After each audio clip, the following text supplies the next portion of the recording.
मैं गा रहा हूँ। हरि की राजद के गमछिया हरियर बढ़ले अपन सार। हरि की राजद के गमछिया हरियर बढ़ले अपन सार। अरे तो हई टुनटुनवा तहार आज जे दिल भर। बजाओ तो भाई। अरे की राजद के गमछिया हरियर बढ़ले अपन सार।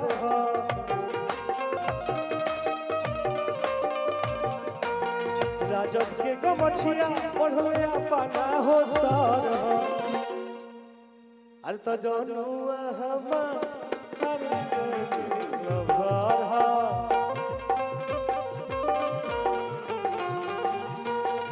जनुआ हमार जे दिल भर।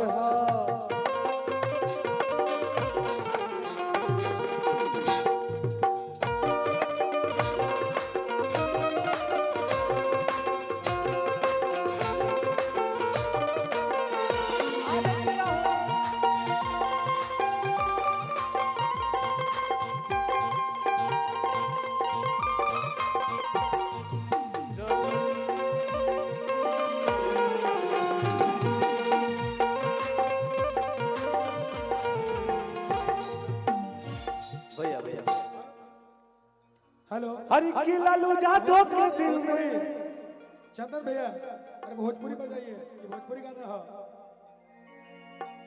भोजपुरी बजाइए। छोड़ दो सब बात। ड्राइवर ऐसा होना चाहिए कि प्लेन ट्रेन सब चला दे।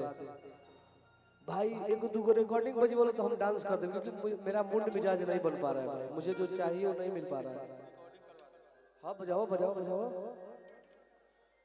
बजावा की नमो धदेबू तो छुई ना प्रशासन ने जानू। पहले वो गाना बजा।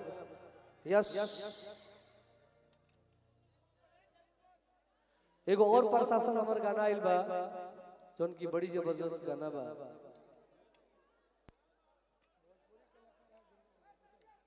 हमारा आइला से पगली पब्लिक ना परेशान हो जाए प्रशासन। लेकिन गाना बजाइए प्रशासन और मुस्कान। मगही ठुमका मत लगाओ, देशिला लगाओ देशिला।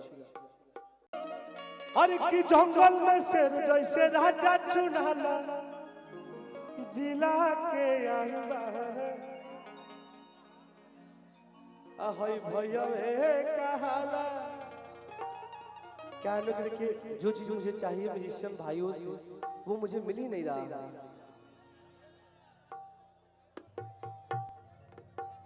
अरे की दिल देके टनी देखा ये रसीला।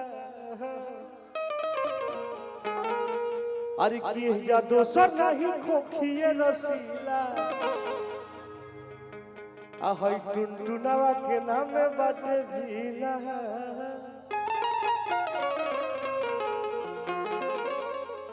आ दिल देके टनी देखा ये रसीला।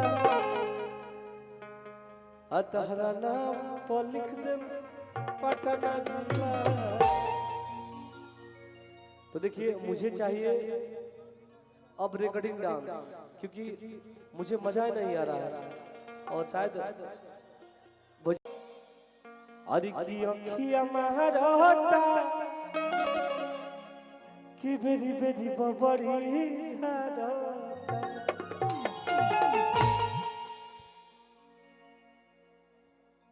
मंच पे उपस्थित हमारे अरे की गिरता अखिया से पानिया। अच्छा ठेला वही जे चटनिया। अरे तो बॉम्बे में लेके मका